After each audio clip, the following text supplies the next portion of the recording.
পৰিস্থিতিৰ মাজেৰে পাৰ হ'ল ছাত্ৰ-ছাত্ৰীসকলৰ কাৰণে নতুন অভিজ্ঞতা আৰু তেওঁলোকে অফলাইন ক্লাছসমূহ বাদ দি অনলাইন ক্লাছত মনোনিৱেশ কৰিবলগীয়া হৈছে যাৰ ফলত তেওঁলোকৰ মনত আৰু বিভিন্ন প্ৰশ্ন উত্থাপিত হৈছে তেওঁলোকৰ যিসমূহ ৰেগুলাৰ পঢ়া শুনা তাত কিছু পাৰ্থক্য আহি পৰিছে আৰু যিসকল ছাত্ৰ-ছাত্ৰী বিশেষকৈ দশম আৰু দ্বাদশ বা 10th আৰু 12ৰ ছাত্ৰ-ছাত্ৰী আছে তেওঁলোকৰ মনতো বিভিন্ন জিজ্ঞাসা বিভিন্ন প্ৰশ্ন আছে যে আচলতে এতিয়া আকৌ যেতিয়া কলেজসমূহ খুলিব তেতিয়া কেনেধৰণে আমি আগবাঢ়িব লাগে আৰু যিসকলে এইবাৰ দশম শ্ৰেণী পাছ কৰিছে তেওঁলোকৰ মনত প্ৰশ্ন থাকে যে কোনটো ষ্ট্ৰীমত আমি পঢ়িব লাগে এয়া কলা বিজ্ঞান নে বাণিজ্য আৰ্টছ সায়েন্স কমাৰ্চ এই ষ্ট্ৰীম সিলেকশ্যনৰ ক্ষেত্ৰত তেওঁলোকৰ অসুবিধা হয় প্ৰথম দ্বিতীয়তে যিসকলে বিশেষকৈ বিজ্ঞান শাখাত হায়াৰ সেকেন্ডাৰী উত্তীৰ্ণ হয় তেওঁলোকৰ মনত প্ৰশ্ন থাকে যে আমি মেডিকেল পঢ়িম নে ইঞ্জিনিয়াৰিং পঢ়িম নে বিএসসি কৰিম আৰু তাৰ পাছত আমি কিছু অন্য লাইন পঢ়িবলৈ চেষ্টা কৰিম এনে ধৰণৰ বিভিন্ন প্ৰশ্ন ছাত্ৰ-ছাত্ৰীসকলৰ মনত থাকে আৰু এনে বিভিন্ন প্ৰশ্নৰ উত্তৰ দিবলৈ আমাৰ এই আজি বিশেষ অনুষ্ঠান শিক্ষা বিশেষ আজি আমাৰ ষ্টুডিঅ'ত উপস্থিত আছে চাৰিগৰাকীকৈ অতিথি মই প্ৰথমতে তেওঁলোকক চিনাকি কৰাই দিছোঁ আমাৰ সৈতে ষ্টুডিঅ'ত উপস্থিত আছে mister Lalan Kumar MD and HOD Lalan coaching classes মই আপোনাক স্বাগতম জনাইছোঁ অনুষ্ঠানৰ মাজলৈ আমাৰ সৈতে আছে Shrimati Jayashree Talukdar faculty of botany LCC আৰু এলআই মই আপোনাক স্বাগতম জনাইছোঁ আমাৰ সৈতে আছে mister Ranjit Sachan faculty of physics Lalan's coaching classes আৰু ললনছ ইণ্টিগ্ৰেটেড একাডেমি মই আপোনাক স্বাগতম জনাইছোঁ আৰু আমাৰ সৈতে আছে mister Abinash Choudhury chief operating officer Lalan's coaching classes আৰু ললনছ ইণ্টিগ্ৰেটেড একাডেমি মই আপোনাক স্বাগতম জনাইছোঁ এইখিনিতে কৈ থৈ দিওঁ যে যিসকল ছাত্ৰ-ছাত্ৰীয়ে বিশেষকৈ উচ্চ শিক্ষাৰ তেওঁলোকে মনত ইচ্ছা পুহি ৰাখে বা তেওঁলোকে সায়েন্সত বিভিন্ন মেডিকেল হওক বা ইঞ্জিনিয়াৰিং হওক পঢ়িবলৈ বিচাৰে তেওঁলোকৰ কোচিঙৰ কাৰণে বিভিন্ন সময়ত প্ৰশ্ন আহে যে তেওঁলোকে ক'ত কোচিং কৰিব কোচিঙৰ প্ৰয়োজনীয়তা কিমান আছে এই ক্ষেত্ৰত কিন্তু ললনছে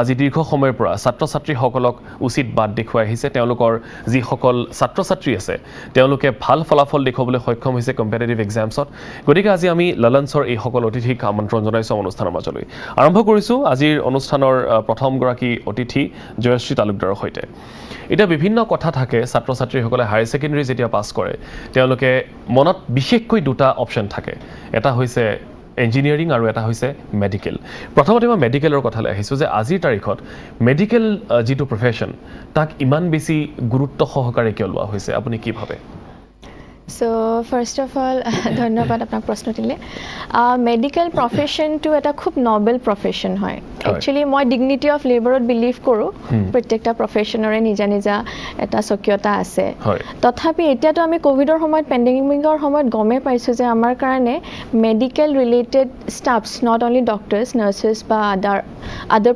প্ৰফেশ্যনেলছ ৰিলেটেড টু মেডিকেল কিমানেই বেছি প্ৰয়োজনীয় হৈ উঠিছে আৰু মই ভাবোঁ যে প্ৰত্যেক মানুহৰে মনত হয়তো এটা ভাৱ থাকে যে আমি কেনেকৈ ছ'চাইটিক কিবা এটা দিব পাৰোঁ আৰু মেডিকেল এনেকুৱা এটা profession where you can earn also' serving the society ইয়াতকৈ আৰু ভাল কি হ'ব পাৰে আৰু যোনে ভাবে যে যাৰ ছ'চাইটিৰ হকে কিবা এটা কৰিবলৈ মনত আছে ডেফিনেটলি দে কেন গ' ফৰ লাইক এইটো এটা মনৰ কথা it is not done by force আমি কাকো ফ'ৰ্চিবলি মেডিকেল পঢ়া বা ইঞ্জিনিয়াৰিং পঢ়া বুলি ক'ব নোৱাৰোঁ সেইটো হয়তো লাহে লাহে দেখি পেলাই সকলোৰে এটা মনত ভাৱ আহে যে মই মেডিকেল কৰিম বা ইঞ্জিনিয়াৰিং কৰিম বা মই বিএছচিয়ে পঢ়িম নতুবা মই অন্য কিবা প্ৰফেশ্যন ল'বলৈ বিচাৰিছোঁ চ' মেডিকেলৰ ক্ষেত্ৰত মই ভাবোঁ যে মষ্ট অফ দ্য টাইমছ মই ষ্টুডেণ্টছক যেতিয়া সোধোঁ চ' এটা কমন এনচাৰ হয় যে I want to serve human kind so' এটা খুব কমন প্ৰশ্ন এনচাৰ মই সদায় পাওঁ আৰু মই ভাবোঁ সেইটোৱে সকলোতকৈ হয়তো ডাঙৰ উদ্দেশ্য যাৰ কাৰণে মেডিচিন পঢ়িবলৈ বহুতে ইচ্ছা কৰে ঠিক আছে মই আপোনাৰ ওচৰলৈ আকৌ এবাৰ আহিম আৰু বিভিন্ন প্ৰশ্ন আছে লগতে এই মুহূৰ্তত ND24 দৰ্শকসকলক জনাবলৈ বিচাৰিছোঁ যে আমাৰ ফোন লাইনসমূহ খোলা আছে ইতিমধ্যে আমাৰ যিসমূহ নম্বৰ আছে আপোনালোকৰ স্ক্ৰীনত ফ্লেছ হৈ আছে আপোনালোকৰ যদি কিবা প্ৰশ্ন আছে পোনপটীয়াকৈ ফোন কৰি সুধিব পাৰে আমাৰ অতিথিসকলে উত্তৰ দিব মই এই মুহূৰ্তত আহিছোঁ ললনছ কোচিং ক্লাছেছ আৰু ললনছ ইণ্টিগ্ৰেটেড একাডেমীৰ যিগৰাকী MD ললন কুমাৰ আমাৰ সৈতে আজি উপস্থিত আছে মই আপোনাৰ ওচৰলৈ আহিছোঁ এতিয়া ছাত্ৰ-ছাত্ৰীসকলে বিভিন্ন সময়ত বহুত তেওঁলোকৰ প্ৰশ্ন থাকে তেওঁলোকে কনফিউজড হোৱা দেখিবলৈ পোৱা যায় বিশেষকৈ কেৰিয়াৰ সিলেকশ্যনৰ ক্ষেত্ৰত সাবজেক্ট সিলেকশ্যনৰ ক্ষেত্ৰত এতিয়া আপুনি কি ভাবে যে 10th ক্লাছৰ বা দশম শ্ৰেণীৰ যিসকল ছাত্ৰ-ছাত্ৰী থাকে তেওঁলোকৰ কাৰণে কি কি অপশ্যন থাকে আফটাৰ 10th প্ৰথম কথা আৰু দ্বিতীয় কথা দশম শ্ৰেণীৰ পাছত তেওঁলোকৰ ফিউচাৰটো কেনেধৰণে শেপ আপ হয় বুলি আপুনি ভাবে आफ्टर 10th क्लास बहुत चैलेंजिंग होता है हर स्टूडेंट के लिए कि उनका कैरियर कैसा उनको सेलेक्ट करना है, क्योंकि 10th के पहले सारा सब्जेक्ट पढ़ना होता है और 10th के बाद उसमें से अपना जो फेवरेट सब्जेक्ट होता है उसको सिलेक्ट करना होता है, तो हर स्टूडेंट के लिए चैलेंजिंग होता है। तो मेरा बस सजेशन हर स्टूडेंट को ये रहेगा कि आप जिस फील्ड में जिस सब्जेक्ट में आपको ज़्यादा इंटरेस्ट है उसके साथ जाइए। यदि आपको साइंस और मैथ में ज़्यादा इंटरेस्ट है तो इंजीनियरिंग मेडिकल का तैयारी कीजिए। अकॉर्डिंगली यदि आपको लगता है कि नहीं मेरा मेन एम है गवर्नमेंट सर्विस में जाना और सिविल सर्विस में जाना, तो आप आर्ट्स के साथ भी जा सकते हैं और आर्ट्स आप सिलेक्ट कीजिए और अभी से आईएएस का एपीएससी का यूपीएससी का आप तैयारी अभी से आप कर सकते हैं 11th से, क्योंकि हर जो 10th का जो स्टूडेंट पास करता है उसके पास बहुत ज़्यादा जोश होता है, बहुत ज़्यादा पावर होता है और उसका माइंड बहुत ज़्यादा पॉजिटिव होता है, वो जैसा सोचेगा वैसा कर लेगा। लेकिन यही एनर्जी ग्रेजुएशन के बाद नहीं रहता है। तो यदि स्टूडेंट 10th के बाद ही डिसाइड कर ले कि हमको यही चीज बनना है, तो वो उसको बहुत अच्छा शेप दे सकता है और बहुत अच्छे से अभी से डिसाइड करके उस चीज का तैयारी कर सकता है। 10th पास करने वाले स्टूडेंट को 11th 12th के बेसिस पे इंडिया में बहुत सारा अपॉर्चुनिटी अवेलेबल है, उसमें इंजीनियरिंग और मेडिकल सबसे मतलब उसको अच्छा माना जाता है 12th लेवल पे, कारण कि इस 12th लेवल पे जो भी ऑल इंडिया एंट्रेंस एग्जाम होता है इंजीनियरिंग और मेडिकल एग्जाम के लिए, उसमें बहुत सारे स्टूडेंट जिनका एनालिटिकल पावर अच्छा है, सोचने का थिंकिंग अच्छा है और जिनको अपने आप पे विश्वास है, ऐसा नहीं कि गार्जियन के इफेक्ट में आके पढ़ाई कर रहे हैं। ऐसे स्टूडेंट जो खुद से पढ़ाई करना जानते हैं, भले ही उनका 10th में मार्क्स खराब आया हो उससे कोई मतलब नहीं है, लेकिन जिनको ऐसे खुद से पढ़ने का डिसिप्लिन है, कोई गलत हैबिट नहीं है और वो जिंदगी में मतलब ऐसा कुछ करना चाहते हैं कि अपना लाइफ एकदम टर्न कर देना चाहते हैं। जैसे फॉर एग्जांपल कोई बहुत गरीब स्टूडेंट है, उसका फाइनेंशियल कंडीशन बहुत खराब है और वो चाहता है कि हम 12th बेसिस पे ही कोई ऐसा एग्जाम दे जिससे मेरा लाइफ में ऐसा फील हो कि हम बहुत सक्सेसफुल हो गए, तो उसके लिए आईआईटी का एग्जाम, नीट का एग्जाम सबसे सुटेबल है। आप 12th के उसमें 11th और 12th का सिलेबस पूछता है और सिलेबस वही है जो एनसीईआरटी का है, बस उसके लिए आपका हाई मोटिवेशन का जरूरत है और वो जो टेंडेंसी आपका था 10th के पहले पढ़ने का कि हम बैठे हैं तो बैठ के पढ़ाई ही कर रहे हैं, दूसरा कोई काम ही नहीं कर रहे हैं, तो वही डेडिकेशन चाहिए 11th और 12th में। और ये डेडिकेशन आपको है तो you are most suitable for those kind of exam.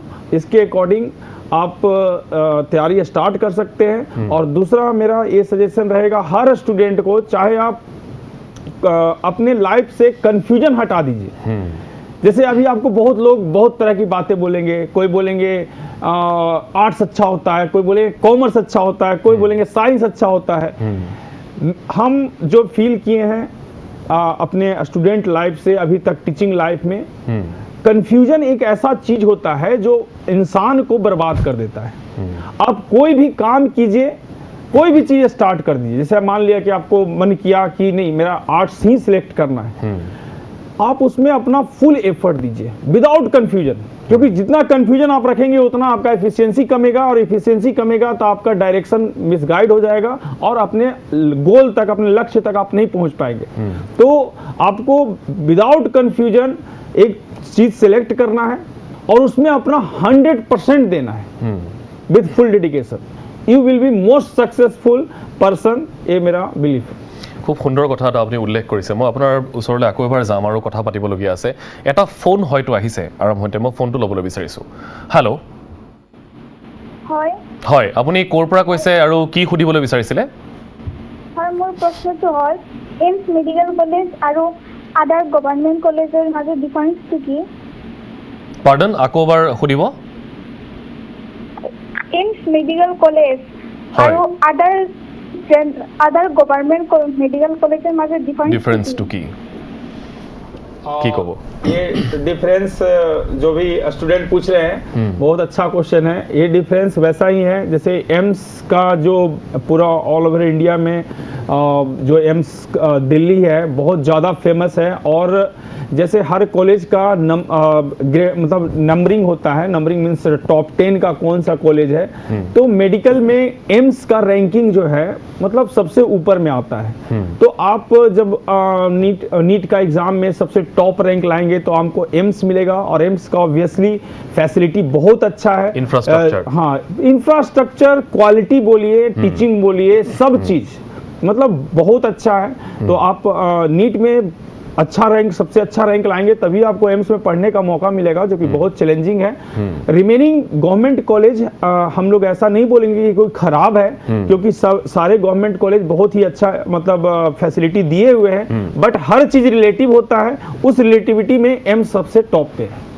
ঠিকে আছে, মই আশা কৰিছোঁ আপুনি আপোনাৰ উত্তৰটো পাইছে। মই এই মুহূৰ্তত মিষ্টাৰ ললন কুমাৰক আৰু এটা কথা সুধিবলৈ বিচাৰিছোঁ যে ললন কোচিং ক্লাছেছ আৰু ললনছ ইণ্টিগ্ৰেটেড একাডেমি, মানুহৰ যিটো সপোন থাকে, ড্ৰিম, সেই ড্ৰিমটো হয় কেৰিয়াৰটো, সেইটো ফুলফিল কৰাৰ ক্ষেত্ৰত আপোনালোকৰ ভূমিকা কেনেকুৱা বুলি আপুনি ভাবে?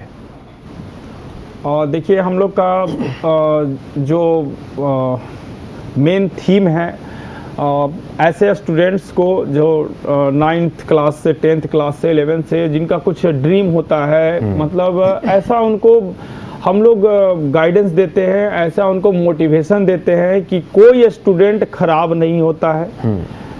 उसका इन्वायरमेंट, उसके आसपास के लोग उसको डिप्रेस कर देते हैं, खराब बना देते हैं।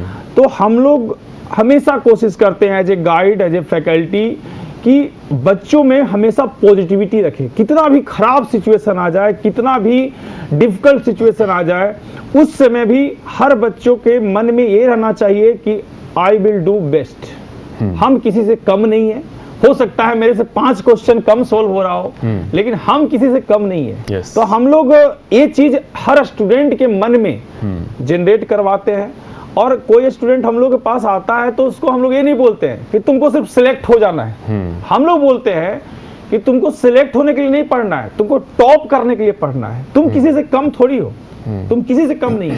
तो अपने आप को जगाओ, कॉन्फिडेंस टू, हाँ जगाओ, मेहनत करो, जितना मेहनत चाहिए उतना मेहनत करो। हर इंसान में मेहनत करने का पावर होता है। पढ़ाई के लिए क्या चाहिए, बैठे हुए हैं, उठने का बहुत मन करेगा, लगेगा कि अभी खाना खा के आ जाए, अभी वीडियो देख के आ जाए, कुछ गाना सुन के आ जाए। यही चीज आपको मेंटेन करना है, यही कंसंट्रेशन मेंटेन करना है कि आप में इतना डेडिकेशन होना चाहिए कि आप पढ़ने बैठे हैं तो क्वेश्चन आपसे सोल्व हो चाहे नहीं हो, आप में इतना डेडिकेशन होना चाहिए कि लगे हुए हैं, इतना फाइटिंग एबिलिटी होना चाहिए। तो we are trying to develop this type of fighting ability to every student so that they can qualify top entrance exam of India. ঠিকে আছে, মই আপোনাৰ ওচৰত আকৌ এবাৰ যাম। এই মুহূৰ্তত আমাৰ সৈতে আছে আন এগৰাকী অতিথি, ফেকাল্টি অফ ফিজিক্স ৰঞ্জিত সচান। আপোনাকো স্বাগতম জনাইছোঁ। এতিয়া কথাটো হৈছে ছাত্ৰ ছাত্ৰীসকলৰ যেতিয়া ফিউচাৰৰ কথা আহে, ভৱিষ্যতৰ কথা আহে, বিশেষকৈ তেওঁলোকৰ কেৰিয়াৰৰ ক্ষেত্ৰত ক্লাছ 11 আৰু 12 এই দুটা শ্ৰেণীয়ে যথেষ্ট গুৰুত্বপূৰ্ণ ভূমিকা পালন কৰে, ক্লাছ 11 আৰু 12। এতিয়া মই আপোনাৰ পৰা জানিবলৈ বিচাৰিছোঁ যে আপুনি কি ভাবে যে একাদশ আৰু দ্বাদশ শ্ৰেণীয়ে এগৰাকী ছাত্ৰ বা এগৰাকী ছাত্ৰীৰ ফিউচাৰটো ছাকচেছফুল কৰিবলৈ কেনেধৰণৰ ভূমিকা পালন কৰে, ক্লাছ 11 এণ্ড 12 কি ভাবে আপুনি? देखिए, जहाँ तक फिजिक्स की बात कर रहे हैं, क्लास 11th और 12th में जब आप 11th में जाते हैं तो फर्स्ट डे आपको लगता है कि फिजिक्स बहुत टफ है। एक साइकोलॉजिकल माइंड में सेट कर रखा है आप लोगों ने कि फिजिक्स टफ होता है, लेकिन फिजिक्स टफ इसलिए आपको लगती है कि आप प्रैक्टिकली नहीं किसी चीज को सोचते हैं। जैसे आपका फिजिक्स का 11th में सबसे पहला चैप्टर आएगा यूनिट डायमेंशन एंड मेजरमेंट। अब जहाँ तक कंपटीशन में जाएं या बोर्ड लेवल पे जाएं तो प्रैक्टिकल से रिलेटेड 2 और 3 क्वेश्चन आते ही आते हैं।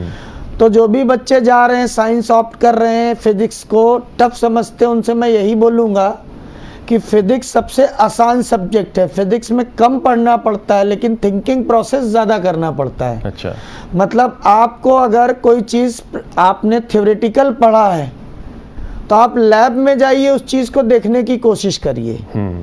और जब लैब में जाएंगे उस चीज को देखेंगे तो 90% अपने आप आपको समझ में आ जाएगा। जैसे आप 11th और 12th और टोटल मिला के आपके पास 20 एक्सपेरिमेंट है, 20 एक्सपेरिमेंट से कुछ नहीं तो 10-12 क्वेश्चन आते ही आते हैं।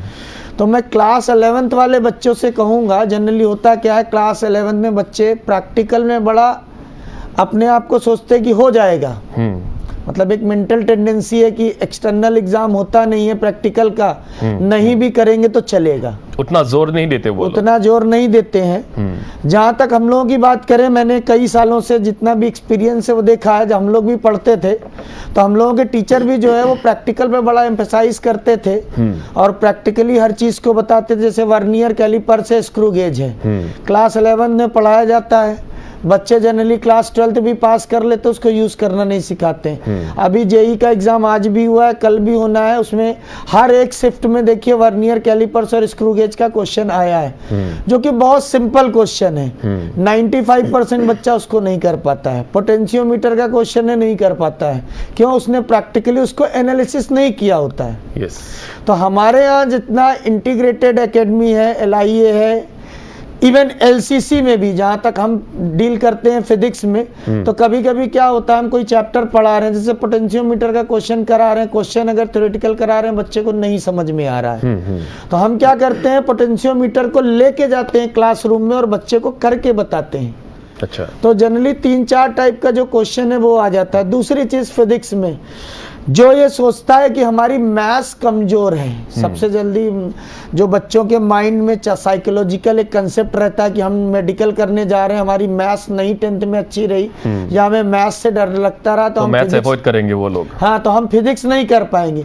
ये बेटा टोटल मिसकंसेप्ट है, ठीक है। अगर आप बड़े बड़े क्वेश्चन फिजिक्स में कर रहे हैं तो आप मेडिकल लाइन में नहीं जा रहे हैं। मेडिकल में बेसिक 9th और 10th की एलिमेंट्री मैथ्स यूज होती है, तो इसलिए बिल्कुल भी डरने की जरूरत नहीं है कि हमारी मैथ्स वीक है या हम मैथ्स में सोच नहीं सकते हैं तो हमको फिजिक्स भी नहीं आएगी।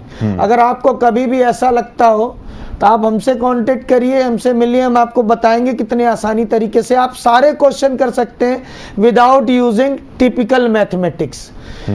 ठीक है, देखिए जेई मेंस हो या मेडिकल हो, दोनों ही केस में नॉर्मल जो है एलिमेंट्री मैथमेटिक्स आती है। दूसरा मैं आपसे कहना चाहूंगा कि फिजिक्स को बहुत ही कम पढ़ना है, सोचना ज्यादा है।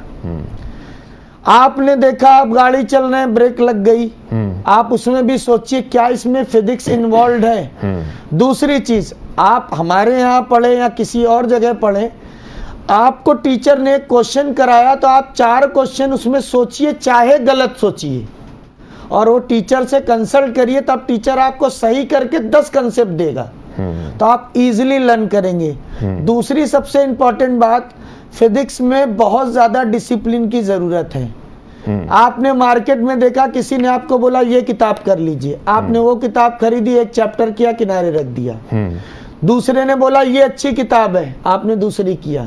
आप इसकी बजाय सिंपल सा एक बुक, कोई कंपल्सेशन नहीं है, जो आप कर सकते हो उसको अच्छे से एक तरफ से करिए, देखिए फिजिक्स आपकी अपने आप अच्छी हो जाएगी। तो ये आपके पास है, और फिजिक्स क्योंकि फंडामेंटल्स तो एक ही होती है, हाँ, सबका फंडामेंटल एक है, और थोड़ा सा हेल्प लेके आप एक तरफ से पढ़ना शुरू करिए। ये मत करिए पहला चैप्टर, जैसे जनरली होता क्या, मैं आपको बताता हूँ। 11th में, जनरली 11th में आपको कहीं आपने पढ़ा तो एक टीचर ने कुछ पार्ट पढ़ाया, दूसरे ने पढ़ाया, अब सारी फिजिक्स जो है वो एक दूसरे से रिलेटेड है। तो अगर आपको कोई कंसेप्ट नहीं आ रहा है, आपने टीचर से पूछा, वो बोला उस टीचर ने पढ़ाया, तो ये भी प्रॉब्लम हो रही है। जो फिजिक्स में आपस में कोऑर्डिनेशन ना होने की वजह से प्रॉब्लम बहुत ज्यादा होती है।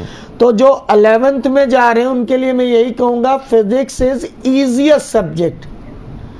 जो आप कहते हैं कि केमिस्ट्री आसान है, केमिस्ट्री वालों से पूछिए ना जो पढ़ाते हैं, कितना पढ़ना पड़ता है उनको, मतलब जस्ट डबल क्लास लेते हैं, फिर भी खत्म होने में बड़ी प्रॉब्लम होती है।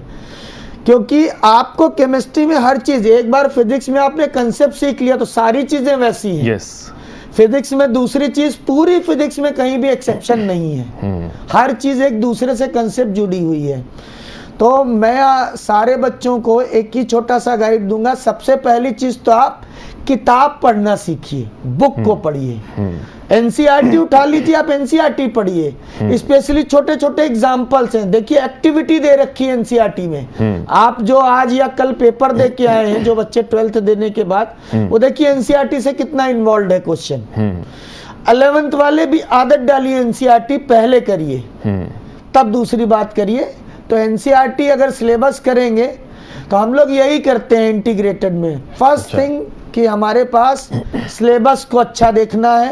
सिलेबस जब आप कर लेंगे तो अपने आप खुद ही लेवल अप कर लेंगे with the help of teachers. ঠিক আছে, মই आपके पास वापस आऊँगा। এই মুহূৰ্তত মই যাবলৈ বিচাৰিছোঁ অবিনাশ চৌধুৰীৰ ওচৰত, লেকিন তাৰ আগতে আৰু এটা ফোন আছে। ফোন বহুত আহি আছে, মই ল'ব পৰা নাই। এই মুহূৰ্তত এটা ফোন ল'বলৈ বিচাৰিছোঁ। হেল্ল' হেল্ল', হয় হয়, ক'ৰ পৰা কৈছে আপুনি আৰু কি সুধিবলৈ বিচাৰিছিলে? মই শুৱালকুছিৰ পৰা কৈছোঁ। হয়, হয়, মই সুধিব বিচাৰিছিলোঁ যে নিটৰ কাৰণে কোচিং কৰাটো জৰুৰী নেকি? নীটৰ কাৰণে কোচিং কৰাটো জৰুৰী নেকি? খুব ভাল প্ৰশ্ন। মই সেই প্ৰশ্নটোলৈ যাবলৈ ওলাইছোঁ এই মুহূৰ্তত। মই অবিনাশৰ ওচৰলৈ আহিছোঁ, অবিনাশ চৌধুৰী আমাৰ সৈতে আছে। মোৰ প্ৰথম প্ৰশ্নটো সেইটোৱে আছিলে যে এনেধৰণৰ কম্পিটিটিভ এক্সামছ লাগে, সেয়া নীট হওক, JEE হওক, কম্পিটিটিভ এক্সামছৰ কাৰণে কোচিংটো ষ্টুডেণ্টৰ কাৰণে কিমান গুৰুত্বপূৰ্ণ বুলি আপুনি ভাবে? চাওক, আৰম্ভণিতে মই ক'ব খুজিছোঁ, এইটো এটা নেশ্যনেল লেভেল এক্সাম। আমাৰ এণ্ট্ৰেঞ্চ এক্সামবিলাক নেশ্যনেল লেভেল এক্সাম হয়। আজিলৈকে ক্লাছ 10লৈকে যেতিয়া এজন ষ্টুডেণ্টে পঢ়ি আছে, তেওঁলোকৰ কাৰণে প্ৰথমতে ক্লাছ 10লৈকে তেওঁলোকৰ কম্পিটিশ্যনখিনি হ'ল তেওঁলোকৰ ক্লাছৰ লেভেলৰ ষ্টুডেণ্টখিনি। তাৰপিছত নেক্সট কম্পিটিশ্যন তেওঁলোকৰ ক্লাছ 10ৰ যেতিয়া এক্সামটো দিয়ে, গোটেই ষ্টেটখনৰ, গোটেই অসমখনৰ এই ষ্টুডেণ্টখিনি তেওঁলোকৰ কম্পিটিশ্যন হয়। তাৰ ভিতৰত তেওঁলোকে প্ৰথম, দ্বিতীয়, তৃতীয় যিখিনি পাৰে সেনেকুৱা হিচাপত যাব লাগে। যিটো এণ্ট্ৰেঞ্চ এক্সাম হয়, এইটো তেওঁলোকৰ বাবে প্ৰথম পৰীক্ষা, যিটো নেশ্যনেল লেভেলত হয়। নেশ্যনেল লেভেলত যেতিয়া এক্সাম এটা হয়, আপোনাৰ নীটৰ ক্ষেত্ৰত ক'ব গ'লে 41,000 ছিটছ আছে অলমষ্ট। এক্সাম যোৱাবাৰ দিছিলে অলমষ্ট 17 লাখ ষ্টুডেণ্টে, 17 লাখ ষ্টুডেণ্টে পৰীক্ষা দিছিলে আৰু 40-41,000 ছিট আছে। এক্সাম্পলৰ ক্ষেত্ৰত মই ক'ব গ'লে এইটো এটা ৰাস্তাৰ নিচিনা। আপুনি খোজকাঢ়ি গৈ আছে, আপুনি খোজকাঢ়িও আপোনাৰ জিঅ'লজি গৈ আছে তালৈ পাব পাৰে, কিন্তু যদি আপোনাক এখন গাড়ীত বহি যায় আপোনাৰ কাৰণে বেছি সুবিধা হ'ব। Coaching is the car. Coaching গাড়ীখনৰ নিচিনা, যিটোৱে আপোনাক হেল্প কৰিব আপোনাৰ এইম, আপোনাৰ ড্ৰিমটো এচিভ কৰাত। আৰু এইটো ক্ষেত্ৰতে লাৰ্ণাৰ্ছ কোচিং ক্লাছেছ আমি 2013ৰ পৰা প্ৰত্যেক বছৰে ইমান কম ছিটছ থকাৰ পিছতো, ইমান বেছি কম্পিটিশ্যন থকাৰ পিছতো অলমষ্ট 50% ষ্টুডেণ্টছে আমাৰ ফালৰ পৰা কমপ্লিটলি ছিটছ পাই আছে গভৰ্ণমেণ্ট কলেজবিলাকত। চাব গ'লেতো প্ৰত্যেকখন ইনষ্টিটিউটে যদি অল অভাৰ ইণ্ডিয়াত চাব যায়, টপাৰজনেও নাপায় 40,000 ছিটৰ ভিতৰত প্ৰত্যেকখন ইনষ্টিটিউট চাব গ'লে। সেনেকুৱা টাইমত আমি যদি অলমষ্ট 50% ষ্টুডেণ্টক ছিট দিয়াই আছোঁ, ডেট মিনছ ডেট আমি কিবা এটাতো ভাল কৰি আছোঁ। ষ্টুডেণ্টে কোচিং লৈ কিবা এটাতো ভাল কাম কৰি আছে। আৰু এটা কথা যে যিবিলাক ভাল ষ্টুডেণ্ট হয়, মই এইটো নকওঁ যে 100% কোচিং লোৱা ষ্টুডেণ্টেহে অকল পাব, এইটো মই নকওঁ। বহুত কিছুমান ষ্টুডেণ্ট থাকে যিসকলে কোচিং নোলোৱাকৈও ছিট পাইছে আৰু ভাল ভাল ৰেংকত পাইছে। বাট কথাটো এইটোৱেই যে আপুনি যদি কোচিং লোৱা নাই, এটা একেবাৰে চোকা ষ্টুডেণ্ট যদি হয়, তেওঁলোকে যদি কোচিং নোলোৱাকৈও পাইছে, সেইটো তেওঁলোকৰ টেলেণ্ট, সেইটো তেওঁলোকৰ স্কিলছ। বাট এভাৰেজ ষ্টুডেণ্টছৰ কাৰণে, এভাৰেজ মানে তেওঁলোকৰ যদি কনফিডেঞ্চ আছে, তেওঁলোকে যিখিনি পাৰিব, আমি এটা গাইডেঞ্চ এটা দিম। এই গাইডেঞ্চটোৰ ক্ষেত্ৰত তেওঁলোকে আমাৰ জৰিয়তে, আমাৰ সহায় লৈ পেলাই তেওঁলোকে এটা ভাল, তেওঁলোকৰ যিটো কেপেবিলিটি আছে, আজি যদি তেওঁলোকে কোচিং নোলোৱাকৈ পঢ়ে, যিটো ৰেংক আহিব, মেবি কোচিংটো যেতিয়া ল'ব তাতকৈ বেছি ভাল ৰেংক আহিব, যদি ভাল ষ্টুডেণ্টটো হয়। সেইটো কাৰণে কোচিংটো মানে ইম্পৰ্টেণ্ট হয়। মানুহে কয় যে এনেকুৱা কম্পিটিটিভ এক্সামছত বিশেষকৈ টেকনিক কিছুমান থাকে, আৰু এই টেকনিকবিলাকৰ কাৰণে কোচিংটো প্ৰয়োজনীয় হয়, নহয় জানো? মই আৰু এটা কথা আপোনাক সুধিম, চমুকৈ এটা বিৰতি ল'ব হৈছে, কিন্তু তাৰ আগতে যে আপোনালোকে কি কি কোৰ্চেছ প্ৰভাইড কৰে? চাওক, আমি ক্লাছ 8ৰ পৰাই আমাৰ কোৰ্চেছবিলাক প্ৰভাইড কৰোঁ। ক্লাছ 8ত, 9ত, ক্লাছ 10 তিনিটা ক্লাছৰ কাৰণে প্ৰভাইড কৰোঁ, যিটো আমাৰ প্ৰি ফাউণ্ডেশ্যন বেটছ বুলি কওঁ আমি। তাৰপিছত ক্লাছ 11, ক্লাছ 12 কোচিং, আৰু 13 যিটো ক্লাছ 12 পাছ কৰাৰ পিছত যিটো ড্ৰপাৰ বেটছ বুলি কওঁ আমি, সেইখিনি আমাৰ কোচিঙৰ পাৰ্ট। তাৰপিছত আমাৰ integrated academy, learners integrated academy আমি এষ্টাব্লিছ কৰিছিলোঁ। ইণ্টিগ্ৰেটেড একাডেমিত হয় কি, ষ্টুডেণ্টছ তেওঁলোকে গোটেইখিনি বস্তু যিখিনি হাই ছেকেণ্ডেৰী পঢ়াখিনি প্লাছ কোচিঙৰ যিখিনি পঢ়িব লাগে গোটেইখিনি তেওঁলোকে একেলগে ইন দ্য ছেইম টাইম তেওঁলোকে আমাৰ সৈতে পঢ়িব পাৰে আচ্ছা এইটোৰ ফলত একেলগে মই এলাই চিষ্টেমটো বুজাই দিছোঁ মই এলাই চিষ্টেমটোৰ ওচৰলৈ যাম সেই বিষয়টো জানিবলৈ আমি অলপ সময় ল'ব লাগিব কিন্তু মুহূৰ্তত মই যাবলৈ বিচাৰিছোঁ আমাৰ আজিৰ অন্যতম অতিথি জয়শ্ৰী তালুকদাৰ আপোনাৰ ওচৰলৈ এতিয়া আমি প্ৰথমতে পাতিলোঁ মেডিকেলৰ কথা যে আজিকালি ইমান মষ্ট শ্বৰ্ট আফটাৰ প্ৰফেশ্যন বুলি কিয় ধৰা হয় মেডিকেলক কিন্তু তাৰ সমান্তৰালকৈ যিসকল ছাত্ৰ ছাত্ৰীয়ে মেডিকেল পঢ়িবলৈ বিচাৰে তেওঁলোকৰ কাৰণে আপুনি কি ভাবে যে মেডিকেলৰ যিটো প্ৰিপেৰেশ্যন সেইটো কেতিয়াৰ পৰা ষ্টাৰ্ট হোৱাটো উচিত যেনেকৈ মই প্ৰথমতে কৈছিলোঁ যে বস্তুটো প্ৰথম মানুহৰ ক্লিক কৰিব লাগিব মাইণ্ডত যে মই এইটো কোৰ্চ কৰিবলৈ বিচাৰিছোঁ আমি যদি ক্লাছ 10লৈকে চাওঁ চিলেবাছখন এনেকুৱা হয় যে মেথছ আৰু ছায়েন্স দুটা ছাবজেক্ট আৰু সেই ছায়েন্সৰ ভিতৰতে ফিজিক্স কেমেষ্ট্ৰি বায়'লজি গোটেইকেইটা একেলগে থাকে ইণ্টিগ্ৰেটেড মেথছ বেলেগকৈ তাৰপিছত যেতিয়া ক্লাছ 10ৰ পৰা 11লৈকে ষ্টুডেণ্ট এটা প্ৰম'ট হৈ যায় এইটো ক'ব পাৰি এটা জায়েণ্ট লিপ বিকজ তৎক্ষণাত স্পেচিয়েলাইজ হৈ যায় now we have to study separately chemistry biology separately physics separately তাৰ ভিতৰতো আকৌ বায়'লজিত you have two parts botany আৰু zoology so' in that way আমি যদি চাওঁ এটা সাংঘাতিক ড্ৰাষ্টিক চেঞ্জ বুলি ক'ব পাৰি আৰু সেইখিনি সময়ৰ কাৰণে একচুৱেলি ক্লাছ 11টো আমি ক'ব পাৰোঁ এ ফাউণ্ডেশ্যন মানে আমাৰ স্কুলৰ যিখন এখন কিতাপ সেইখন 4টা ভাগত বিভক্ত হৈ গ'ল চ' এতিয়া যদিও মানে ৰুচি থাকিব লাগিব ছায়েন্সত স্কুল লেভেলতে কিন্তু ক্লাছ 11ৰ কোৰ্চটো এণ্টায়াৰলি ডিফাৰেণ্ট চ' সেইটো এটা জায়েণ্ট লিপ কিছুমানে হয়তো মেট্ৰিকত খুব ভাল ফলাফল দেখুৱাব পাৰে ছায়েন্সত তাৰপিছত যেতিয়া ক্লাছ 11ত প্ৰম'ট হৈ যায় তৎক্ষণাত তাহাঁতৰ এই চিলেবাছটো মানে এটা বাৰ্ডেন নিচিনা লগা ষ্টাৰ্ট হয় আৰু তেতিয়া বহুতৰ ৰুচি কমিও আহে চ' সেইখিনি প্ৰথমতেই জানি থোৱাটো হয়তো দৰকাৰ যে যেতিয়া আমি ক্লাছ 11ত ভৰি দিম we are going to step in something which is very different from class 10 so' that's a giant leap I call এতিয়া তাৰপিছত আমি 11ৰ ফাউণ্ডেশ্যনটো খুব ষ্ট্ৰং কৰা দৰকাৰী যদি আমি 11তে ভালদৰে কনচেপ্টছবিলাক ক্লিয়াৰ কৰিব পাৰোঁ ক্লাছ 12ৰ কোৰ্চখিনি বহুখিনি ইজি হৈ পৰে চ' বহুতৰ এটা কি কনচেপ্ট থাকে যে মই ক্লাছ 11 12টো বৰ্ডছৰ কাৰণে প্ৰিপেয়াৰ কৰি লওঁ চিম্পল নৰ্মেল বৰ্ডছ লেভেলৰ পঢ়ি লওঁ after that I'll give a drop year and then I'll prepare কিন্তু মই ভাবোঁ যে ক্লাছ 11 আৰু 12টো যদি কোনোবাই খুব ভালকৈ ডেডিকেটেডলি উইথ ডিভ'শ্যন পঢ়ে 12ত থাকি নীট ক্ৰেক কৰাটো বেছি ইজি হয় rather than giving a drop year So সেইকাৰণে when you step into class 11 from that day onwards your journey for NEET begins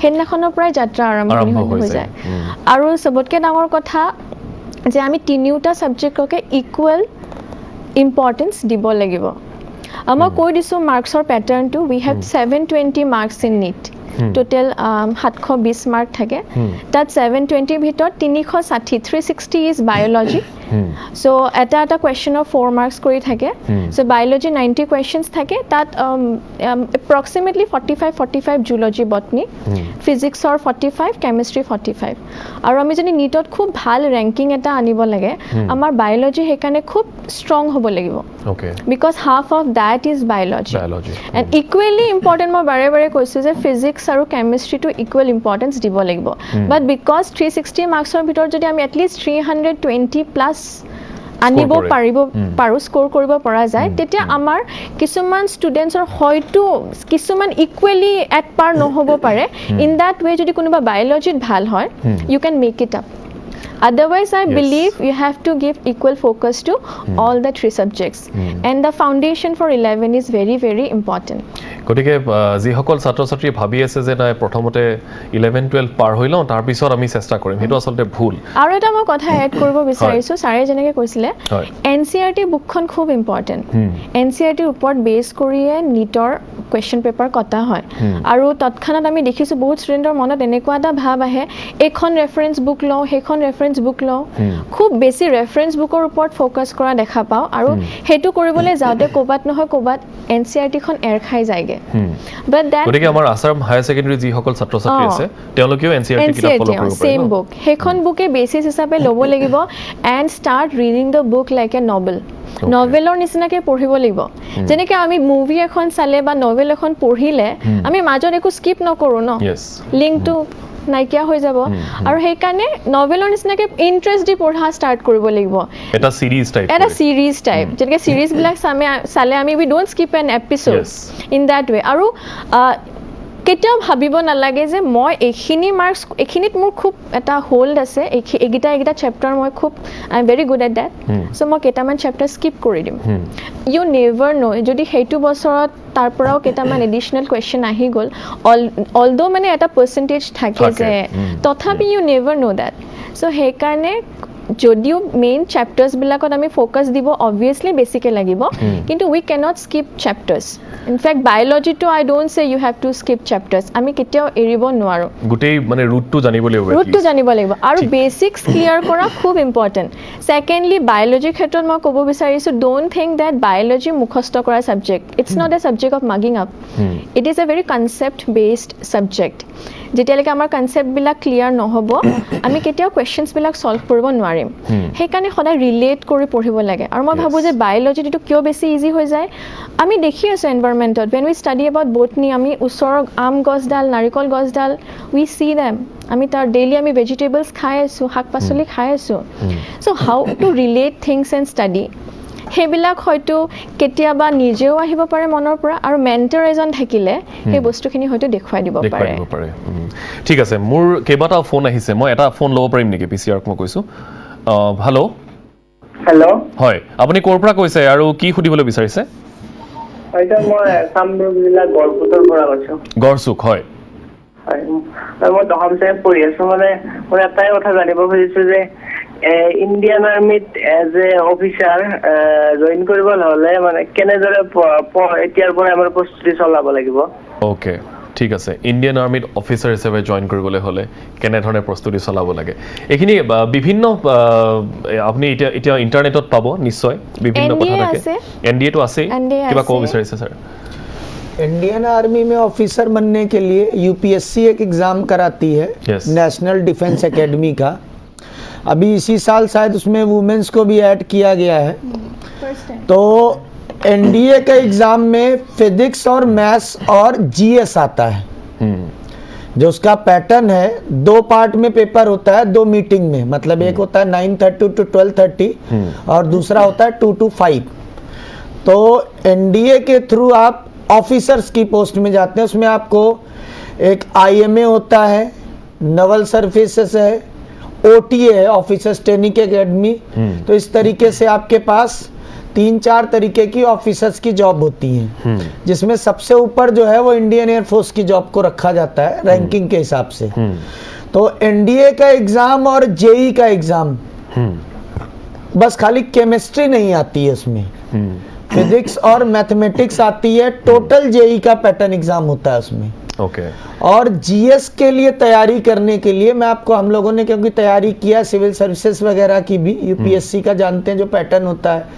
उसमें रीजनिंग क्वेश्चन होते हैं प्लस करंट अफेयर्स होते हैं और जनरल स्टडीज तो इस तरीके से होता है या अगर आपके पास एनसीसी का सर्टिफिकेट है तो कुछ सीट उसके लिए रिजर्व होती हैं ओके तो इस तरीके से आप एनडीए के थ्रू जाते हैं लेकिन अगर आप जेई की तैयारी करते हैं तो एनडीए की 50% तैयारी होती है अच्छा क्योंकि उसमें मैथ्स और फिजिक्स होती है ঠিক আছে মই আৰু ফোন আছে মই এটা লৈ লৈছোঁ তাৰপিছত কথা পাতিব লাগিব হেল্ল' হয় আপুনি ক'ৰ পৰা কৈছে কি সুধিবলৈ বিচাৰিছিলে হেল্ল' মই বামুণী বৈদামৰ পৰা কৈছিলোঁ হয় মই মানে এইবাৰ ক্লাছ 12 মানে এক্সামটো দিছিলোঁ সায়েন্স ষ্ট্ৰীমৰ মই হয় মানে মোৰ ক্লাছ 12 টা মানে মোৰ ফিজিক্স আৰু মেথছ মানে বহুত কনসেপ্ট মানে ভালকে ল'ব নোৱাৰিলোঁ মই ওকে সো তথাপি মানে মই এবাৰ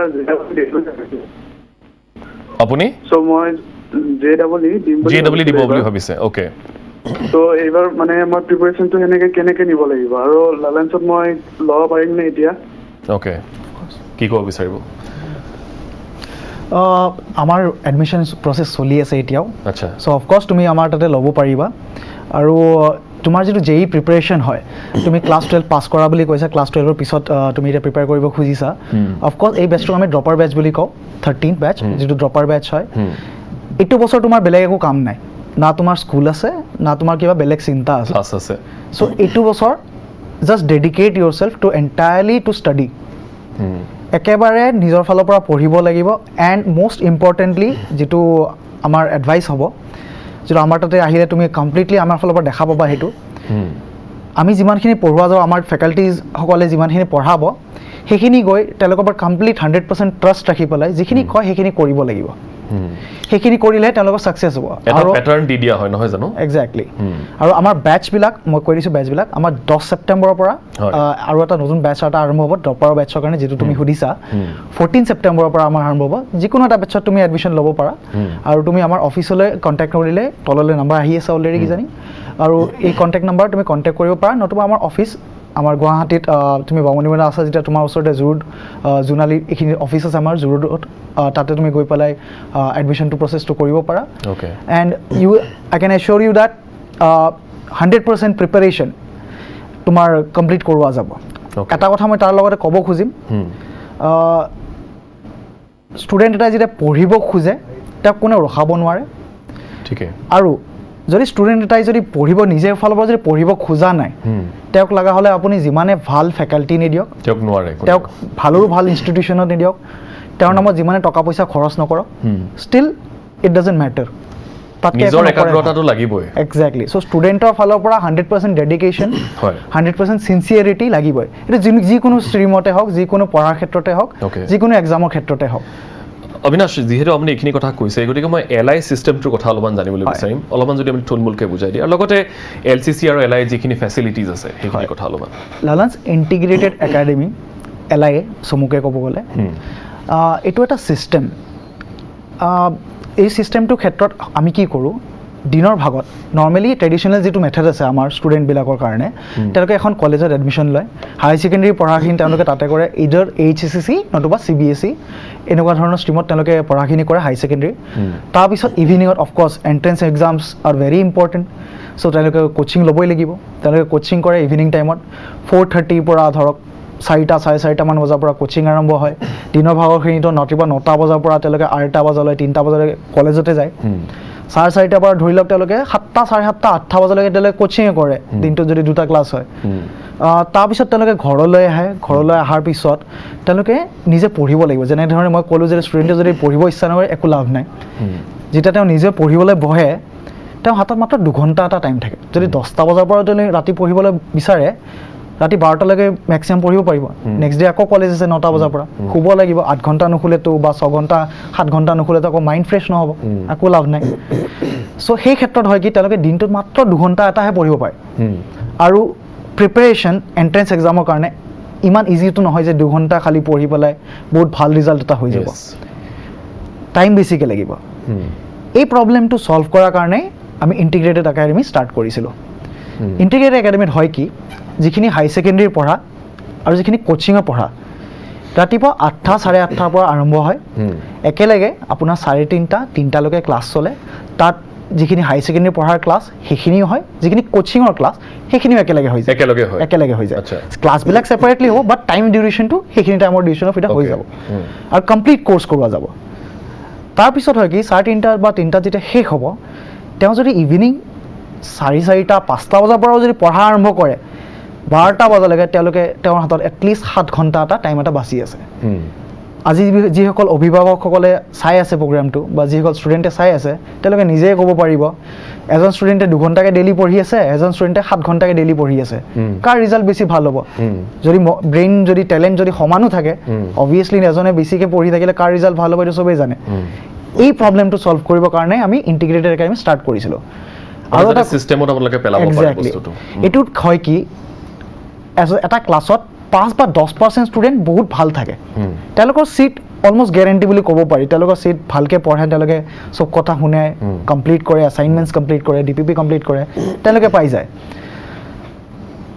বাকী যিখিনি ষ্টুডেণ্ট থাকে অলমষ্ট 80% 70 to 80% ষ্টুডেণ্টছ তেওঁলোক এভাৰেজ ষ্টুডেণ্ট হয় কিছুমান অলপমান বিল' এভাৰেজ হয় ইণ্টিগ্ৰেটেড একাডেমিত হয় কি আপোনাৰ probability of getting a seat probability of securing a rank এইটো বাঢ়ি যায় প্ৰেক্টিকেলি ক'ব গ'লে কোচিঙত ল'লেও আপোনাৰ চিট অবভিয়াছলি আপুনি পাব পাৰে আপোনাৰ কোচিং লৈ আপোনাৰ ভালকৈ শিকোৱা যায় ইণ্টিগ্ৰেটেড একাডেমিত আপোনাৰ যিটো এপ্ৰ'চটো সেইটো অলপমান ইজি হৈ যায় আৰু সেইকাৰণে ইণ্টিগ্ৰেটেড একাডেমি বেছি ফলপ্ৰসূ আপুনি আমাৰ যিসকলে চাই আছে তেওঁলোকে জানে কিজানি আগতে আমাৰ কোৱা গৈছিলে যে অসমৰ পৰা ষ্টুডেণ্ট বহুত কম ষ্টুডেণ্টে IITত ছিট পায়।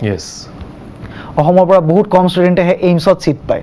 ইফালে কোটা হওক, হায়দৰাবাদ হওক, দিল্লী হওক, ইভেন কলকাতা হওক, এইবিলাক জেগাৰ পৰা বহুত ষ্টুডেণ্টে ছিট পায়। এইটো আমাৰ সদায় এটা খুব এটা থাকি যায় যে অসমৰ ষ্টুডেণ্টে নাপায় বৰ বেছি এটা দুটা সেই কোনোবাই IITত পালে, কোনোবাই কিবাহত পালে, বিহাৰৰ ষ্টুডেণ্টে বহুতে পায়। কিয় পায়? কাৰণটো এইটোৱে যে বাহিৰত মেক্সিমাম স্কুলছ ইণ্টিগ্ৰেটেড ছিষ্টেমত চলে। মানে আমাৰ এটা প্ৰশ্ন থাকি যায় তেতিয়া যে অসমৰ ল'ৰা ছোৱালীয়ে নপঢ়ে নে পঢ়িব নাজানে? এক্সেক্টলি, নহয় জানো? হয়, সেইটো কাৰণে পঢ়িব নজনা বিষয়টোক জনালৈ অনা এটা দায়িত্ব থাকে। আৰু আমি এই কাৰণেই ইণ্টিগ্ৰেটেড একাডেমি ষ্টাৰ্ট কৰিছিলোঁ যাতে আমি এটা নেশ্যনেল এক্সাম দি আছোঁ। পঢ়াৰ শৈলীটো সেইটোতো ষ্টেট লেভেলত থাকিলে নহ'ব, সেইটোও নেশ্যনেল লেভেলৰ হ'ব লাগিব। যেতিয়া নেশ্যনেল লেভেলত আমি পঢ়াম বা নেশ্যনেল লেভেলত যেতিয়া আমি নিজে পঢ়িম, তেতিয়াহে আমি নেশ্যনেল লেভেলৰ এক্সাম এটাত আমি একেই লেভেলতে আমি কোটা ষ্টুডেণ্টক কম্পিট কৰিব পাৰিম, আমি বেলেগ দিল্লী ষ্টুডেণ্টক কম্পিট কৰিব পাৰিম, আমি বিহাৰৰ ষ্টুডেণ্টক কম্পিট কৰিব পাৰিম। তেতিয়াহে আমাৰ ভাল ৰেংক এটা ওলাব। আজিলৈকে JEE এডভান্সত আমাৰ অসমৰ পৰা হায়েষ্ট ৰেংক 34। আচ্ছা, হায়েষ্ট ৰেংক। তাৰপিছত আমাৰ নিজৰ ষ্টুডেণ্ট আছে 700+ ৰেংকত আছে, বহুত ভাল ৰেংক এইবিলাক। কিন্তু বহুত তাকৰ ৰেয়াৰ ষ্টুডেণ্টছেহে এনেকুৱা ধৰণৰ ৰেংক পায়। ইণ্টিগ্ৰেটেড বঢ়াব লাগিব, আৰু সেইকাৰণে আমি ইণ্টিগ্ৰেটেড এক্সাম ষ্টাৰ্ট কৰিছিলোঁ। বহুত ফলপ্ৰসূ মেথড এটা হয়।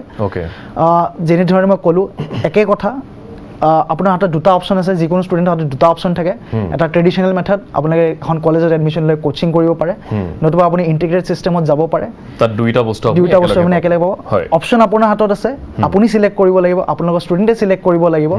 এটা ৰাস্তা অলপমান ইজি আনটোতকৈ। এতিয়া এইটো আপোনাৰ কথা, আপুনি কোনটো ৰাস্তা দি যাব বিচাৰে। আৰু এটা কথা আপুনি উল্লেখ কৰিছে যে দিনটোত মাত্ৰ 24 ঘণ্টাই সময় থাকে, তাতকৈ বেছি আমি নাপাওঁ। গতিকে এই 24 ঘণ্টা কেনেকৈ মেনেজ কৰিব লাগে সেইটো বহুতেই নাজানে। গতিকে সেই চিষ্টেমটো যদি দেখাই দিয়া হয়, তেওঁলোক নিশ্চয় এটা ভাল ফলাফল লাভ কৰিবলৈ সক্ষম হ'ব। এই মুহূৰ্তত নিজৰ অধ্যয়নটো সদায় লাগিবই। আৰু আমাৰ ইণ্টিগ্ৰেটেড একাডেমি মই ফেচিলিটি কেইটা মই একেলগে কৈ দিছোঁ। এনেকুৱা নহয় যে ইণ্টিগ্ৰেটেড একাডেমি হ'লে আমি হাই ছেকেণ্ডেৰী যেতিয়া পঢ়াম, আমি কোচিংটো একেলগে পঢ়াম, চ' কোনো ধৰণৰ কোনোবা এটা দিশত আমি কাট কৰিম, একো এনেকুৱা নহয়। আমাৰ নিজৰ লেব থাকে, প্ৰত্যেকখন ইনষ্টিটিউটতে আমাৰ চেণ্টাৰবিলাকত লেব আছে। কমপ্লিট বৰ্ডৰ ছেট অফ ফেকাল্টিজ থাকে। বৰ্ডৰ ক্লাছবিলাক কমপ্লিটলি বেলেগকৈ হয়, এণ্ট্ৰেঞ্চৰ ক্লাছ বেলেগকৈ হয়। আপোনাৰ যিমানখিনি লেবৰ ক্ষেত্ৰত ফিজিক্সৰ হওক, কেমেষ্ট্ৰিৰ হওক, বায়'লজিৰ হওক, যিখিনি আপোনাৰ ছাবজেক্টছ লাগে গোটেইখিনি আপোনাৰ লেবৰ পৰা আৰম্ভ কৰি এক্সপেৰিমেণ্টৰ পৰা আৰম্ভ কৰি গোটেইখিনি কৰোৱা যায়। তাৰ উপৰিও আপোনাৰ যিবিলাক এক্সট্ৰা ছাবজেক্টছ থাকে, যেনেকৈ অকল ফিজিক্স, কেমেষ্ট্ৰি, মেথছ, বায়'লজিটো ছাবজেক্ট নহয়। আপোনাৰ হাই ছেকেণ্ডেৰীৰ কাৰণে বেলেগ বেলেগ ছাবজেক্ট, ইংলিছ থাকে, অল্ট ইংলিছ থাকে, HSCৰ কাৰণে আপোনাৰ অসমীয়া থাকে, আপোনাৰ ফিজিকেল এডুকেশ্যন থাকে, চাইক'লজি থাকে। এই কমপ্লিট গোটেইবিলাক ছাবজেক্টৰে ক্লাছ কৰোৱা যায়। আচ্ছা, হাই ছেকেণ্ডেৰী আমাৰ অসমৰ কাৰণে স্পেচিয়েলিটি, আমাৰ এটা মেণ্টেলিটি এটা আছে। আমাৰ কাৰণে হাই ছেকেণ্ডেৰী এক্সামটো বহুত ইম্পৰ্টেণ্ট, বা মেট্ৰিকৰ এক্সামটো বহুত ইম্পৰ্টেণ্ট। ট্ৰেডিশ্যনেলি বহুত দিনৰ পৰা চলি আহিছে। আমি হাই ছেকেণ্ডেৰী বা মেট্ৰিকত ষ্টেণ্ড কৰিলে ষ্টুডেণ্টক আমি মিঠাই খুৱাওঁ, আমি মালা পিন্ধাওঁ, নিউজো হয় তেওঁলোকৰ ওপৰত। চ' সেইকাৰণে আমাৰ কাৰণে বহুত ইম্পৰ্টেণ্ট। আমি এইটো চাওঁ, এণ্ট্ৰেঞ্চটো হ'ব, এণ্ট্ৰেঞ্চৰ কাৰণে 100% প্ৰিপেয়াৰ কৰাম। এইটো কেতিয়াও হ'ব নালাগে যে সেইকাৰণে হাই ছেকেণ্ডেৰীটো বেয়া হৈছে। হাই ছেকেণ্ডেৰীটো সমান গুৰুত্ব, এণ্ট্ৰেঞ্চটো সমান গুৰুত্ব, দুয়োফালে একেলগে কৰাই পেলাইহে আমি আগবাঢ়োঁ। এইটো হ'ল ইণ্টিগ্ৰেটেড ছিষ্টেম। অ'কে, মই আপোনাৰ ওচৰত আকৌ যাম। মই এই মুহূৰ্তত ললন কুমাৰ ওচৰলৈ আহিবলৈ বিচাৰিছোঁ। এতিয়া আমি কথা পাতি আছোঁ যে ছাত্ৰ ছাত্ৰীসকলক কেনেকৈ এটা প্ৰপাৰ গাইডেঞ্চ দিব পাৰি। এতিয়া আমি যদি কথা কওঁ ললনছ কোচিং ক্লাছেছ আৰু ললনছ ইণ্টিগ্ৰেটেড একাডেমীৰ বিষয়ে, তেতিয়াহ'লে পূৰ্বতে ছাত্ৰ ছাত্ৰীসকলৰ ৰিজাল্টৰ কথা আমি শুনিছোঁ। তেওঁলোকে কেনেকুৱা ৰিজাল্ট কৰিছে বুলি আপুনি ভাবে, আৰু যিসকলে ভাল ৰিজাল্ট কৰিছে তেওঁলোকে কেনেধৰণে এই অভিজ্ঞতাৰ তেওঁলোকৰ কেনেকুৱা, বা তেওঁলোকে কেনেধৰণে এই উপলব্ধিলৈ যাবলৈ সক্ষম হোৱা বুলি আপুনি ভাবে? কি ভাবে আপুনি এই ক্ষেত্ৰত? रिजल्ट का देखिए, हम लोग स्टार्टिंग से ये कोशिश किए हैं कि जो भी स्टूडेंट्स हम लोग के पास आए हैं उनका जो भी मतलब प्रीवियस बैकग्राउंड है, चाहे वो बहुत पहले उनका हिस्ट्री उतना अच्छा ना रहा हो पढ़ाई में, बट हम लोग ऐसा रिजल्ट प्रोड्यूस किए हैं over limited number of students कि मतलब वो बहुत ज़्यादा सेटिस्फैक्शन देता है हम लोग को कि हम लोग का बैच साइज जो होता है उसमें ज़्यादा स्टूडेंट नहीं होते हैं, फिर भी हम लोग मैक्सिमम स्टूडेंट्स को सिलेक्ट करवाने का कोशिश करते हैं। मतलब उनका सक्सेस हमारा सक्सेस है। मतलब वो लोग यदि पढ़ाई नहीं करते हैं, होमवर्क नहीं करते हैं, तो जस्ट एज ए गार्जियन हम लोग उनको बहुत अच्छे से समझाते हैं, डांटते हैं, जो भी करना पड़ता है, बट हम लोग उनका रिजल्ट करवाने के लिए मैक्सिमम कोशिश करते हैं। तो रहा बात रिजल्ट का, तो हम लोग रिजल्ट पे मतलब जो भी स्टूडेंट हैं, ऐसे बहुत सारे स्टूडेंट्स थ्रू आउट ईयर 2013-14 से हम लोग का हर साल गुवाहाटी में टॉप रिजल्ट रहा है। 2014 में हम लोग का स्टूडेंट अरिंदम राय चौधरी, जो कि क्वार्टर कॉलेज का था और एलसीसी में था, हम लोग का लंच कोचिंग क्लासेस में था, और उस सेकंड रैंक स्टेट रैंक लाया था यहाँ पे जो स्टेट लेवल मेडिकल एग्जाम होता है। नयन ज्योति ककाती ऑल इंडिया रैंक 755 लाया था जेई एडवांस में, आईआईटी गुवाहाटी में उनको कंप्यूटर साइंस मिला। सानिध्य शर्मा 559 रैंक लाया था जेई मेन में। तो ऐसे बहुत सारे स्टूडेंट हम लोग को और मतलब और अपने पेरेंट्स को प्राउड फील करवाए हैं, और आज बहुत अच्छे अच्छे जगह पे मतलब पढ़ाई भी कर रहे हैं, जॉब भी कर रहे हैं। तो हम लोग का बेसिक थीम जो रिजल्ट के बारे में है, हम लोग उस चीज़ को सक्सेस मानते हैं कि एक ऐसा स्टूडेंट, जैसे फॉर एग्जांपल हम ऑर्गेनिक केमिस्ट्री का बात करें, तो ऐसा स्टूडेंट जिसको कुछ समझ में नहीं आ रहा और हम उनको 100% सिखा दें, वही हमारा रिजल्ट है। उनको पढ़ने में इंटरेस्ट नहीं है, हम उनको पढ़ना सिखा दें, वही हमारा रिजल्ट है। क्योंकि हम यदि चलना सिखा देंगे किसी स्टूडेंट को, तो वो किसी न किसी एग्जाम में अच्छा रैंक ले आएगा। तो ये हम लोग का थीम है। ये भी বিচাৰিছোঁ আপুনি আগৰ অভিজ্ঞতাৰ কথা সুধিছিলে। আমাৰ তাত ধৰক সুনীতৰ নিচিনা ষ্টুডেণ্টো আছে, যিয়ে নেকি সদায় ক্লাছতো টপ কৰিছে, আমাৰ কোচিঙৰ এক্সামছবিলাকতো টপ কৰিছে, আৰু সি এতিয়া এইমছত পঢ়ি আছে। He was a very dedicated student. সি যেতিয়া ক্লাছ 11 আৰু 12ত পঢ়ি আছিলে, আমাৰ LCCত পঢ়ি আছিলে, তাৰ হোৱাটছএপ নাছিলে। তাৰ এটা এইম আছিলে যে মই এইমছ পাবই লাগিব, আৰু তাৰ কাৰণে মই যিখিনি ছেক্ৰিফাইচ কৰিব লাগে মই কৰিম। আদিত্য বুলি আৰু এজন ষ্টুডেণ্ট আছে, এতিয়া তেজপুৰ মেডিকেল কলেজত পঢ়ি আছে, তেনেকুৱা ষ্টুডেণ্টো আছে। সুনীত বাৰু he was from Don Bosco, গুৱাহাটীৰ ষ্টুডেণ্ট, ইংলিছ মিডিয়ামৰ ষ্টুডেণ্ট। আদিত্য আহিছিলে যোৰহাটৰ পৰা, Asamiya medium, vernacular medium, Asamiya মিডিয়ামৰ ষ্টুডেণ্ট। সেই যেতিয়া আমাৰ কোচিঙলৈ আহিছে, ফিনেন্সিয়েলিও তাৰ অৱস্থা খুব ইমান ভাল নাছিলে। অসমীয়া মিডিয়ামৰ পৰা আহি প্ৰথম মই ধৰিব পৰা নাই ক্লাছত। ইউজুৱেলি আমি ইংলিছতো কওঁ, কাৰণ আমাৰ নৰ্থ ইষ্টৰ পৰা ষ্টুডেণ্টছ আহে, চ' ইংলিছটো এটা প্ৰিফাৰেবল লেংগুৱেজ। চ' দুদিনমান মই তাক লক্ষ্য কৰিছোঁ, সি ইমান ভালদৰে বুজি পোৱা নাই বস্তুবিলাক। এদিন আহি মোক ক'লে, মেম মই এনেকৈ অসমীয়া মিডিয়ামৰ ছাত্ৰ হয়, মই টাৰ্মছবিলাক বুজি নাপাওঁ। আৰু তাক মই সুধিলোঁ, তোমাৰ নীটত কিমান মাৰ্কছ আহিলে? ইট ৱাজ বিল' 200, 190 কিবা আছিলে। তাৰপিছত ঠিক আছে মেম, মোৰ বিৰাট মন আছে মেডিকেল কলেজ এখনত এডমিট হোৱা। চ' মই তাক ক'লোঁ, একো অসুবিধা নাই, মই 2টা লেংগুৱেজ ইউজ কৰি ক্লাছত পঢ়াম, তোমাৰ ফালৰ পৰাও অকণমান ডেডিকেশ্যন, অলপ তোমাৰ হাৰ্ডৱৰ্ক বেছি হ'ব। তুমি এটা কাম কৰিবা, ইংলিছ আৰু অসমীয়া 2খন কিতাপ লৈ লোৱা, ভাল নিউজ পেপাৰ পঢ়িবা, আছাম ট্ৰিবিউন পঢ়িবা, টাইমছ অফ ইণ্ডিয়া পঢ়িবা, প্লাছ এই টাৰ্মছবিলাক তুমি অকণমান কোৰিলেট কৰিব চেষ্টা কৰিবা। And in Spain of 3 months সি সদায় ফাৰ্ষ্ট এনচাৰ দিয়া ল'ৰাজন হ'ল। আৰু এতিয়া ফাৰ্ষ্ট MBত মেডিকেলত সি মোক সেইদিনাখন পঠিয়াইছে, অল অভাৰ আছাম তাৰ ৰেংক 2nd। গ্ৰেট। গতিকে এইটো এটা ভাল উপলব্ধি সঁচাকৈ। মই মিষ্টাৰ লलन কুমাৰক সেইটো কথাই সুধিবলৈ বিচাৰিছিলোঁ যে এনেকুৱা কিবা এক্সপিৰিয়েঞ্চেছ आपको रहा है कि ऐसे स्टूडेंट्स जो आते समय बहुत कंफ्यूज थे, लेकिन when he passed out he was a complete different person? ऐसे कोई एक्सपीरियंसेस रहे हैं आपके लाइफ में? ऐसे बहुत सारे एक्सपीरियंस रहे हैं। मतलब जो शुरू में आए थे तो मतलब बोलते थे, सर कुछ समझ में नहीं आ रहा है, क्या करे कि मतलब तैयारी छोड़ दे। बट हम लोग हर स्टूडेंट को यही सिखाते हैं कि कोशिश करने वालों की हार नहीं होती। ठीक है, तो आप कोशिश कीजिए, पेशेंस रखिए। पेशेंस बहुत बड़ा चीज़ है। आप कोई भी टफ चीज़ सीखते हैं तो उसके लिए ऐसा नहीं होगा कि एक बार पढ़े आपको समझ में आ जाएगा। हम लोग भी सीखे हैं बहुत सारा चीज़, बहुत मेहनत करके सीखे हैं, बहुत बार रिवीजन करके सीखे हैं, बार कॉन्सेप्ट को डेप्थ में जाके सीखे हैं। तो अपने में पेशेंस रखिए, धैर्य रखिए। लैंग्वेज कोई वर्ड नहीं है। हम लोग के पास बहुत सारे ऐसे स्टूडेंट आते हैं जो प्योर असामीज मीडियम से होते हैं, उनको शुरू में कुछ समझ में नहीं आता है। हम लोग ऐसे ही एकदम सिंपल लैंग्वेज में पढ़ाते हैं, तोड़ तोड़ के। इंग्लिश भी है तो एकदम तोड़ तोड़ के पढ़ाते हैं, सिंपल टर्म करके पढ़ाते हैं, एकदम एग्जाम्पल दे दे के पढ़ाते हैं। तो ऐसे बहुत सारे स्टूडेंट हम लोग के लाइफ में आए जो मतलब जिनका शुरू में इंटरेस्ट नहीं था, बट ऐसा करने के बाद मतलब हम लोग का पूरा कोर्स कंप्लीट करने के बाद वो एग्जाम भी अच्छे रैंक से क्वालिफाई किए। Okay. और अपने जो कॉलेज में गए तो कॉलेज में वहाँ पे बहुत अच्छा परफॉर्म किए Great. और अच्छा अभी जॉब भी कर रहे हैं। बहुत सारे ऐसे स्टूडेंट তাৰ লগত মই ক'ব খুজিছোঁ আমাৰ এটা হাতত কথা। সময় কমি আহিছে হয় লাজ কৰিব নালাগিব। ষ্টুডেণ্টৰ যদি ডাউট আছে, যদি বুজি পোৱা নাই, যেনেকৈ মেমে ক'লে, ভাল কথা। তেওঁ আহি পেলাই ক'লে, সেইকাৰণেহে তেওঁৰ বস্তু বুজা গ'ল। ঠিকেই যদি আগবাঢ়ি নাই, এই একো লাভ সমস্যাটো নাই। যদি তেওঁ নিজেই নকয় তেতিয়াহ'লে হয়তো কেতিয়াবা বুজিবলৈ টান হয়।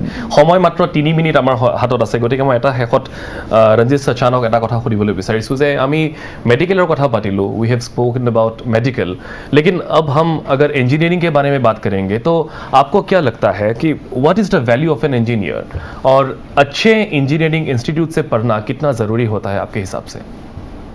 देखिए, जहाँ तक इंजीनियरिंग की बात की जाए, इंजीनियरिंग कॉलेज में पढ़ने के लिए सबसे इम्पोर्टेंट चीज़ है कि जो इंजीनियरिंग कॉलेज हैं जैसे IITs हैं, ये टॉप रैंक में आते हैं। दूसरे IITs के बाद NITs आते हैं। और इंजीनियरिंग की एक जॉब जो है बहुत सिक्योर जॉब है, बहुत अच्छे से आपको जॉब मिलती है, एक मार्केट में या कह दीजिए सोसाइटी में वेरी रिस्पेक्टेबल जॉब है। दूसरा, अच्छे इंजीनियरिंग कॉलेज के लिए देखिए ज़रूरी नहीं है, मान लीजिए आप IIT में पढ़ रहे हैं, IIT आपको नहीं मिलता है किसी वजह से, हो सकता है आपके तीनों सब्जेक्ट बैलेंस ना रहे हों जिसकी वजह से, क्योंकि IIT में एडमिशन के लिए आपको JEE एडवांस का एग्ज़ाम क्रैक करना पड़ता है।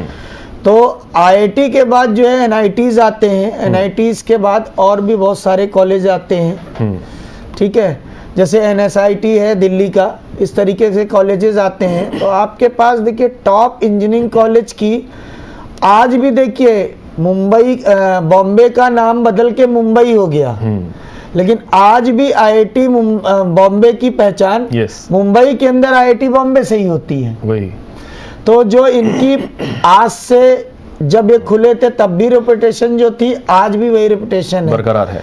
ठीक है, बरकरार है, कोई चेंजेस नहीं हुए। जैसे IIT गुवाहाटी है, आज भी रेपुटेशन वैसी ही है, सब कुछ अच्छा है। तो टॉप मोस्ट इंजीनियरिंग कॉलेज से इंजीनियरिंग करने के अलावा NITs भी हैं और बहुत सारे अदर भी ऑप्शंस हैं, लेकिन सबसे ज़्यादा टॉप रैंकिंग में जो है IITs, मतलब इंडिया में जिस चीज़ में आई लगता है, IAS, IIT, वो सब बेस्ट हैं। Okay, it's a good answer. मैं अनुष्ठान शेष কৰিব লাগিব, মোৰ সময় শেষ হৈছে আৰু কেইবাটা প্ৰশ্ন আছিল, ফোন কল বহুত আহিছে, মই ল'ব নোৱাৰিলোঁ। আমি আশা কৰিছোঁ যদি আগন্তুক সময়ত আকৌ আমি অনুষ্ঠানটো কৰোঁ তেতিয়াহ'লে আপোনালোকৰ প্ৰশ্নৰ উত্তৰসমূহ দিবলৈ চেষ্টা কৰিম। শেষত মই ধন্যবাদ জ্ঞাপন কৰিছোঁ মিষ্টাৰ ললন কুমাৰ, লগতে শ্ৰীমতী জয়শ্ৰী তালুকদাৰ, মিষ্টাৰ ৰঞ্জিত সচান আৰু মিষ্টাৰ অবিনাশ চৌধুৰী। আৰু মেছেজ আহিছিলে কিছু যে কেনেধৰণৰ আপোনালোকৰ ফেচিলিটিজ আছে, কিবা স্কলাৰশ্বিপৰ কিবা কথা আছে নেকি, এইসমূহ আমি আলোচনা কৰিব লাগিব পৰৱৰ্তী সময়ছোৱাত। কিন্তু আজি সময় শেষ হৈছে, আজিৰ এই বিশেষ অনুষ্ঠানৰ পৰা বিদায় লৈছোঁ। নমস্কাৰ।